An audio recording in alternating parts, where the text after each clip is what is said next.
favorite, Bel Air, you know, for boss to boss, you know what I'm saying? Appreciate Of course, it, man. Let's Thanks, do our man. thing. Thanks. Cool. Just real people, real convo.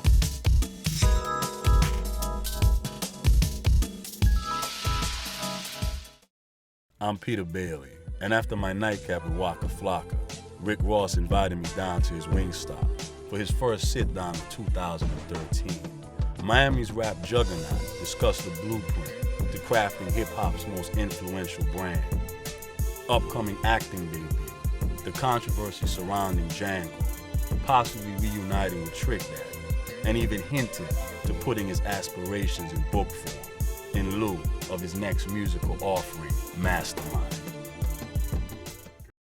It's the boss, Ricky Rose, and I just shared a nightcap with my homie, Peter Bailey. Ross, we're here at your Wingstop, man. Most definitely, man. Happy you made it. Congrats on what you have going on. Man, thank you. Congrats on what you have going on. Thank you. Magic City, you're in the new Stars original series. Right. How did that happen? Man, you know, I was just a huge fan of season 1. Yeah. I just remember watching it like, yo, they actually filming this in Miami and I know nothing about it. Yeah. It's crazy. And it actually grew on me to become my favorite show, you know? Wow. So I had one of my partners, Dre, reach out to, you know, the creators behind the show just to let them know I was a huge fan. And, you know, if it was possible, I'd love to come out on set just to see what was the Miramar Playa Hotel. Because I'm like, yo, where is this at? Yeah. And came out on the set, you know, and I met the entire cast and I met the creator, Mitch. Wow. Man, super cool dude. You know, he born and raised from Miami. Wow. We had a few conversations and he actually wrote me into the script. So who is your character? If you could kind of a little bit. Yeah. I'm actually Butterball. That's actually my alias, and I'm actually a Bolita boss. Actually, you know, in the heart of Miami in the early 50s, and we running numbers, we doing a little gambling, little dog betting, you know, so on and so forth. And what I'm doing, my operation on the side is cutting into the big boys, so they actually got to come pay me a visit. See, we talked about the Butterball, you know, when I gave you that little joke. My brother's got to work out 100 sit-ups. You made Big Brother sexy already. Man, you know it is what it is, man. No, you know what I'm saying? So, you know the ladies. I'm doing all these content. Man, you know the ladies love the big guys. We popping, you know what I'm saying? Ross, the Heat. How we doing this year? How we looking this year? Man, you know, I'm a diehard Heat fan regardless. You know what I'm saying? I was actually excited the other night when I saw UD follow up with the big dunk. You know what I'm saying? Most definitely LeBron doing this thing. And you know, I love D-Wade. I saw the other night they let him rest in the fourth quarter. It was the coach's decision. But you know, I think D-Wade, you know, kind of preserves himself to later on in the season when we really need him. And that's gangster, and I salute, you know what I'm saying? And you know, I'm all for that. You have some flags that commemorate. Yeah, you know, by this being, you know, my first spot, you know, in Miami, I think it was, you know, real important that, you know, we added a special touch to it, you know, the foundation of my career. So I wanted to add a few, you know, a few, of course, and of course my first album, my debut, Port of Miami, you know, it's actually platinum now. I remember that. Yeah, this I moved to Miami that year. It's a special time right here, man. The next one. Yeah, I think this was. Trick Daddy. Yeah, Pioneer. I think this was important right here. Dade County Pioneer, TDD, you know what I'm saying? I most definitely respect his body of work, everything he did for the city and just the game, you know, in general. Most definitely gave me an opportunity to collaborate on some Southern classics. That was like the first time. This was most definitely one of my first, you know, big features, man. So I wanted to most definitely hang this on the wall. You know what I'm saying? Can we expect to possibly see a collaboration? You never know. It's a good opportunity, and you know I had to represent for my bro, DJ Khaled. You know, he done represented for the city for so long. You know what I'm saying? That's my brother. So I just wanted to most definitely add a special touch. Since you're home. Yeah, for the crib, for some of the pioneers, the OGs, the legends. Cool. Yeah. Cool. MMG. Yeah.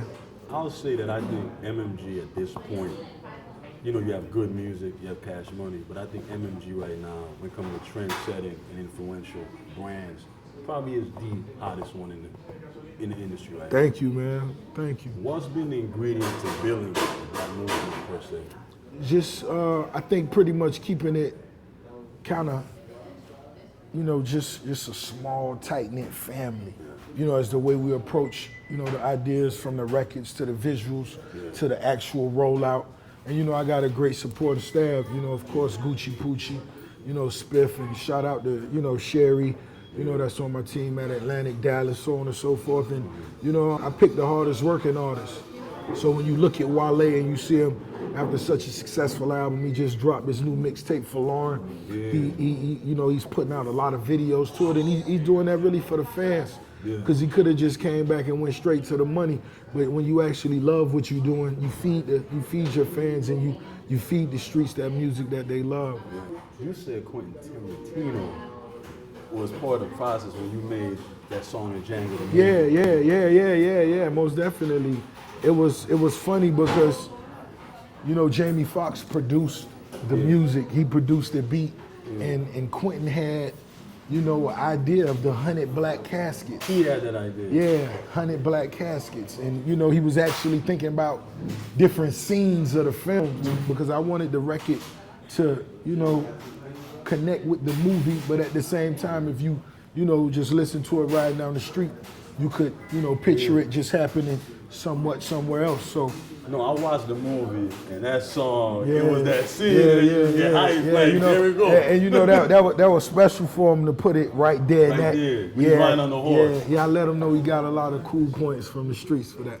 Do you think Spike is overblown in his criticism over that film? Well, Spike got his, you know, his own opinions, and like I said, I feel everybody got a right to have their own opinions. You know what I'm saying? And Spike's a genius.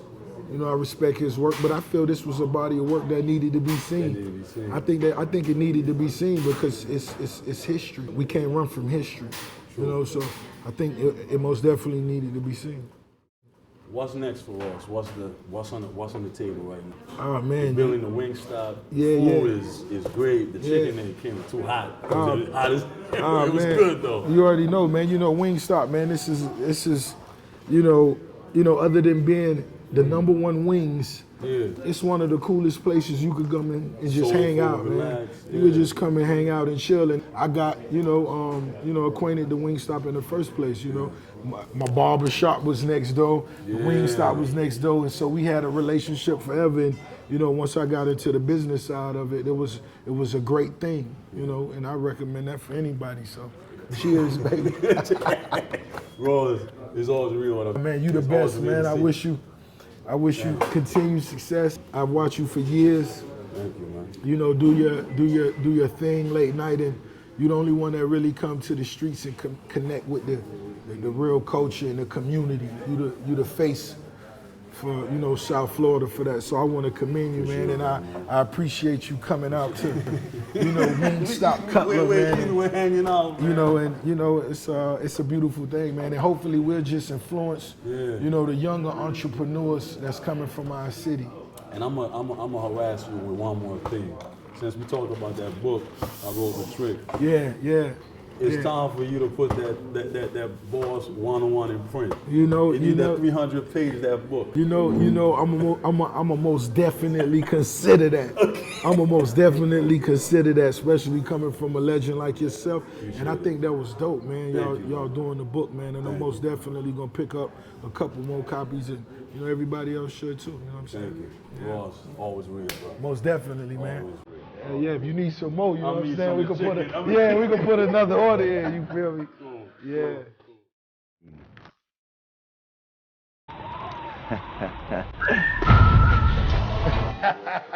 Working at Chicago, I'm about to go to sleep, man. Much love, man. Long day. You know, it's a beautiful thing, man, and hopefully we'll just influence, you know, the younger entrepreneurs that's coming from our city.